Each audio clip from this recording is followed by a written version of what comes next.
मित्रों, एक प्रश्न उठता है कि हमारे पास कौन सी कसौटी है कि आदमी को हम परखें कि वह बुद्ध तत्व को उपलब्ध हुआ है या अभी भी अंधकार में भटक रहा है।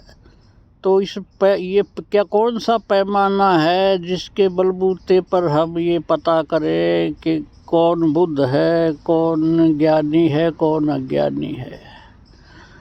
तो मेरी समझ में यही, जहाँ तक मेरी समझ है, मैं कहता हूँ कि जो आदमी बुद्ध तत्व को उपलब्ध हुआ है वो अपने भीतर की रोशनी में चलता है, वह स्वतः स्फुरत है। उसको बाहर से हम मजबूर नहीं कर सकते कि वह कुछ करे, वो कुछ प्रतिक्रिया करे।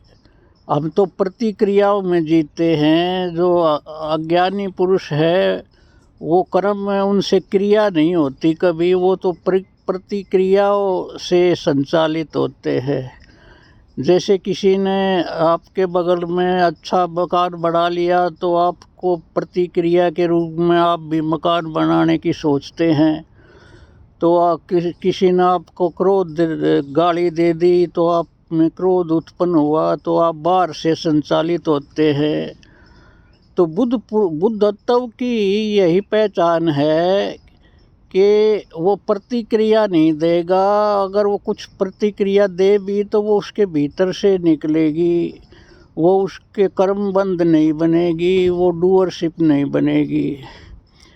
तो पहली बात तो ये ध्यान में रखना, जब भी आपको ये जो आवेग है, 5 आवेग हैं मुख्य, जैसे वासना का काम, वासना का आवेग आपको पकड़ लेता है, आप उसके हाथ की कठपुतली बन जाते हैं।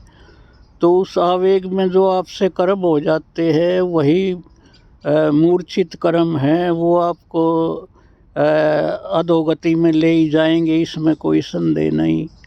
तो इसी प्रकार लोभ है, क्रोध है, अहंकार है।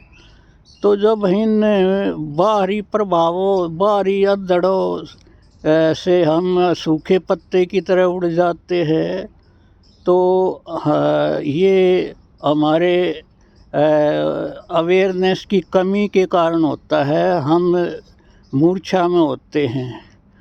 तो मित्रों, जो पूर्ण पुरुष है, जो पूरा जागा हुआ है, उसको बाहर के आवेग हिला नहीं सकते।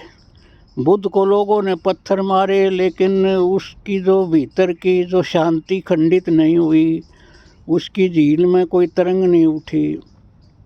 तो ये मास्टरी हो जाती है, तो वो पूरा जो अपने आप का स्वामी हो जाता है, अपना मालिक हो जाता है, तो हम उसको प्रतिक्रिया में नहीं डाल सकते। तो यही पहचान है कि कोई आदमी बुद्धत्व को उपलब्ध हो गया है। जय हो, जय हो।